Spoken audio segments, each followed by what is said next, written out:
I don't know about you, but I've been seeing all sorts of these 7 levels videos popping up everywhere lately, and it got me wondering how this same thing applies to filmmakers. Because I talk to people every day who think they know where they stand in the industry, but do they really? Because in my experience, a lot of people don't see enough of the big picture to have a realistic view of where they are in the whole thing. From the person filming clips on their phone, all the way up to the big time directors who work with huge crews and budgets, there's a big difference between those skill levels. So in this video, we're gonna break down these 7 distinct levels of filmmakers. We're gonna look at the most common places people get stuck and what it actually takes to break through to the next level and maybe get to the top one day.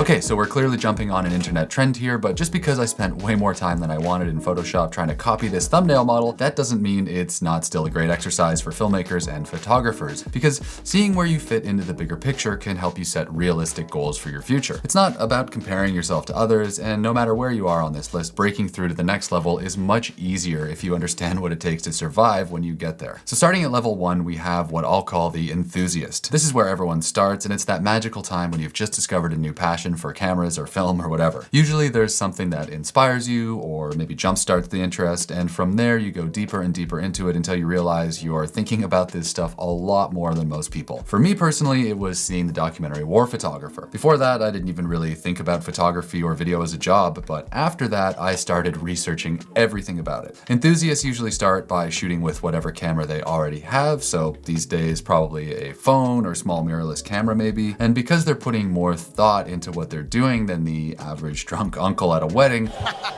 they start to capture some really nice stuff. Maybe they'll share it on social media, and as people start dropping comments or likes, it gets them even more excited. This is such a great place to be because at the enthusiast stage, it's all fun and should be stress-free. You make stuff because you enjoy it and there's no pressure. Or at least there shouldn't be too much pressure, though I was a little obsessed with getting better, so I put a lot of pressure on myself, but hopefully you're more normal than me. And at the enthusiast stage, you've got one thing that you can't fake later: excitement. Because if you aren't excited and having fun at this stage, then there's no point in trying to take things any further, because realistically, this is the least stressful things will ever be. But when an enthusiast sticks with it for a long enough period of time, it's inevitable that they slowly morph into the next level of filmmaker, one that has the potential to be very dangerous to your financial health. And here I'm talking about the gearhead. When enthusiasts get a little too deep into their hobby, it's usually only a matter of time until they start lusting after more powerful tools. Luckily, the internet is more than happy to oblige them, and a quick YouTube search for best camera for blank will bring them down deeper rabbit holes than they could get to the bottom of in 5 lifetimes. Because film is still just a hobby at this stage, every dollar invested is a luxury, and so gearheads tend to obsess over specs because they want to make sure they're buying only the perfect cameras, even though that doesn't really exist. Don't say that, please. Gearheads will know everything about how each model compares to each other and why the slightly better bitrate of camera A makes it a better value even though camera B has 2 stops of low light performance or whatever. If it sounds like I'm making fun of gearheads, I guess I kinda am, but at the same time, a lot of filmmakers will stay gearheads for their entire life. I'm 100% a gearhead, and I can nerd out with the best of them, so don't think I'm judging too hard here. Gear is fun, and it's an important part of the job, and knowing your tools is the responsibility of all creatives. But if you get fixated on gear without putting in the work to develop a voice at the same time, you're at risk of getting stuck at this level. I meet these people at pretty much every filmmaking event I've ever been to, and I can always tell who they are because they spend all the time talking about why they bought a 500-watt light instead of a 600-watt light, or why the 1.4 lens is so much more cinematic than the 1.8, as if the choice of gear is a stand-in for artistic taste. Gearheads can go in one of 2 directions from here. For some people, this is as far as it needs to go. They're happy to keep filmmaking a hobby, and collecting shiny toys that they only use a few times a year is the fun part. It's all about building up the perfect setup to shoot the thing that they never seem to actually shoot, and it's no different really than collecting watches or Pokemon cards. But some gearheads will feel the pull to create and share more polished work, and that's when you find yourself getting pulled into the next level up the chain. So that brings us to level 3, and here's where things start to get a bit spicy. We'll call level 3 the aspiring creator, and this is when people start getting excited about actually making things with their gear. Even though you might have really good taste and a Peter McKinnon edition backpack full of some of the best stuff money can buy, the aspiring creator is realistically still dialing in the basics of the job. That means they might start with smaller projects, maybe some YouTube or social media stuff, or maybe a short film. They're doing everything themselves, maybe because because they don't know that many other people who are going this hard on filmmaking as they are, and they're just starting to see how many skills there are to master inside this weird industry. Apart from the camera, they're wrestling with audio and lighting and maybe scripting, depending, eventually editing, and with every failed experiment, they learn a little bit more about the process. It's when aspiring creators start sharing these projects regularly that you know they're getting close to leveling up. There's a lot of people out there who can afford to buy good gear, and they might go out and shoot a few things on the weekends, but there are far fewer people who actually come up with a concept, then shoot the whole thing and see it through to the final edit, let alone publicly share that thing. Then as your friends and family, and maybe even some local businesses, start to take notice of how much better you're getting, the praise and encouragement make you want to try even harder. Even though people loved your last project, all you can think about now is how you messed up that one shot and how much better you want to do next time. It's when that obsession with gear has shifted into an obsession with making better and better projects, and the quality of the finished product starts to matter more than the thing you shot it on, that's when you know you're about to jump up again. And that brings us to level 4, which I'm going to call the hustler. And by the time you get here, there's a decent chance money has started to enter the picture, either because you're starting to make some or because you've hit the point where you think you should be paid something for what you do. Once you hit the hustler stage, you've probably already invested more into camera gear than makes any logical sense, and you've built up a bit of a reputation in your community or your area or whatever niche you might occupy. You've been making stuff and sharing it for long enough to know that you're pretty good and you should be getting paid. But it's more than likely been a bit of a challenge finding enough people to pay you. You might be holding down another job, at least part-time, to pay the bills, and it's not at all clear how you start to bring in enough money to survive as a middle-class adult. And it's right around here where things start getting really tough. Hustlers are in that awkward transitional zone where they don't have a ton of experience or contacts, but they've also put in enough time to know that they're a little beyond shooting their cousin's wedding in exchange for dinner and gas money. Your focus isn't just on buying gear anymore, it's trying to figure out how to get paid to use it. And I won't lie, it can be a real grind to get out of this level because there's no real roadmap for how to move up from here. It's not clear who you should approach for bigger jobs or how much you should be asking for or how you bring in enough of those gigs to support yourself full time. You only know that you're really into this thing now, and the idea of doing something else just doesn't sound good. This was me a little over 10 years ago, and this is when people get most frustrated and quit. And after all, if you look around the internet, you'll find tons of videos and articles about how the industry is struggling and how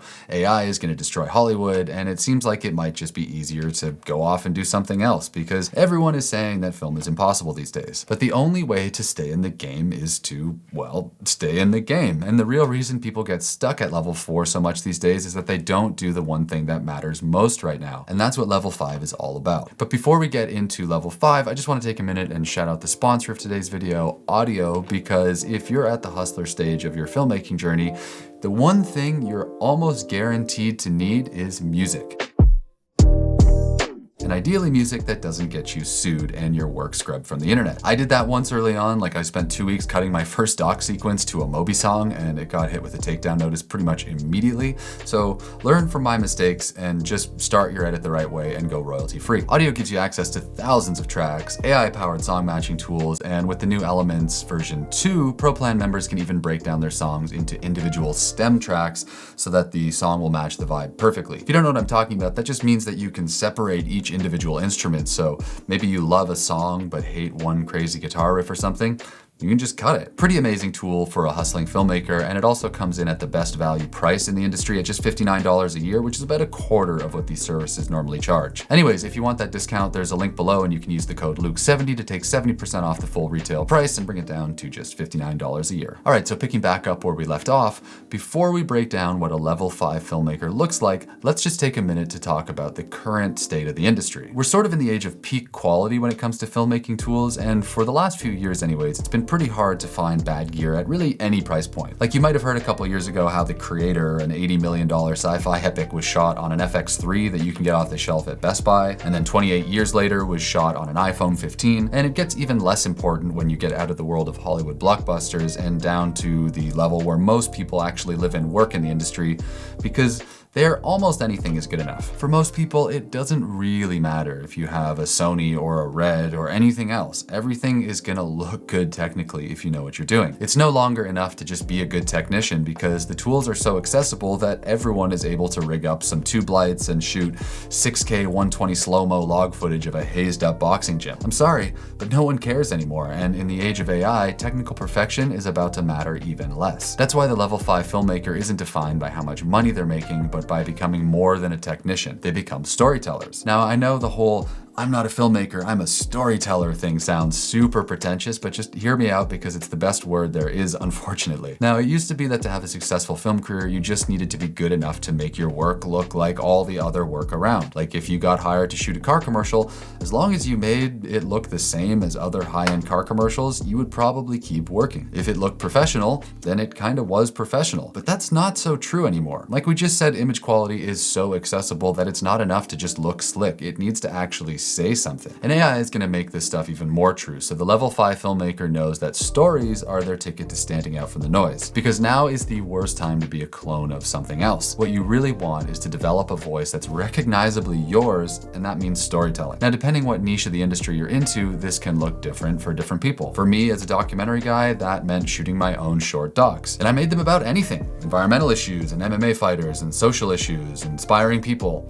all sorts of stuff. Now, none of those projects made me any money. Actually, they were just black holes that I just shoveled spare cash into. But by creating multiple pieces of work that showcase my particular style and taste and voice, I was able to show new clients that I could do more than just hold a camera. I could tell stories. And since everything from long-form documentaries to branded content spots are really about telling people stories about the things they should know or feel or maybe buy, it's the people who master storytelling who are going to pull away from the rest.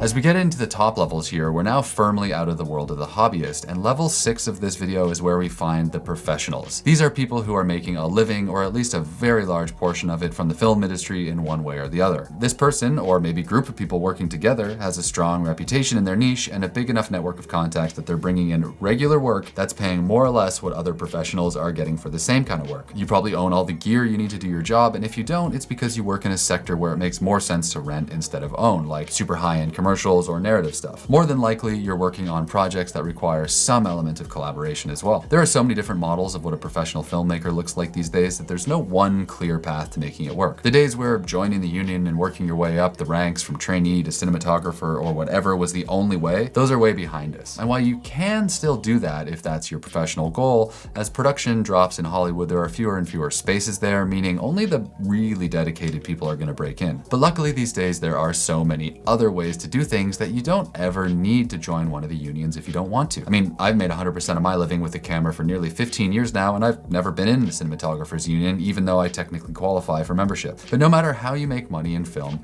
beyond just making good quality stuff, pros understand budgeting and contracts and the business side of things. Because the truth is that there are a lot of talented people out there with access to insanely good gear, and if you plan to stay in this game for the long term, you're gonna need to do more than just shoot pretty frames. Now personally, I think this is one of the best but also most challenging times to be a professional filmmaker in history. There is more demand for visual storytelling than ever before, and people are willing to pay for it. But at the same time, the old industry model is kind of starting to fall apart, and it's not that clear what's going to replace it financially speaking. Most likely that means more opportunities for small teams who can work fast and scrappy, but probably fewer opportunities for grips and gaffers and audio mixers and all the other kinds of high-end specialists you find on big sets. It's a weird time of transition for sure, but there is a lot of work out there if you're adaptable enough to grab it. And finally, we arrive at level 7, the final form of the filmmaker and the one that most people will probably never achieve, the visionary.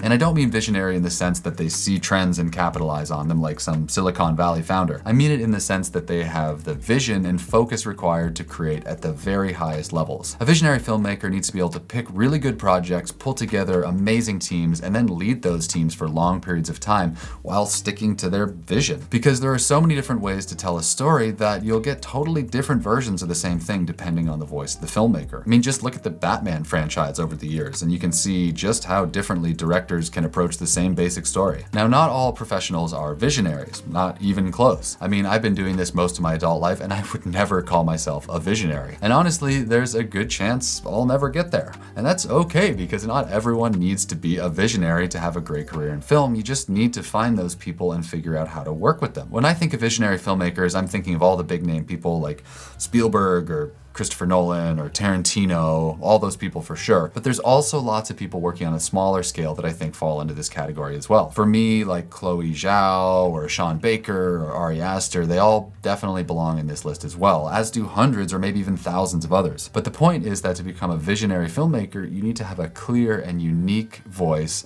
strong leadership capabilities, and a ton of patience and energy, because it takes a lot of work to get a visionary film made. The thing is, though, that there is no way to win at filmmaking. It's a lifelong creative pursuit, and one that a lot of people seem to get better at the longer they're around. So even if you get to visionary status, there will always be another story to tell and another aspect of the craft to get better at. That's why I like working in the arts so much. It's just a continuous process of self-development with no limit to how you can express yourself, and if you can find the right people to work with, it can be pretty fun too. So there we go, the 7 levels of filmmaker according to a random Canadian on the internet, which is obviously the highest form of authority possible and leaves no room for argument. I am curious though, what filmmakers would you put on your list of visionaries? Let me know. See ya.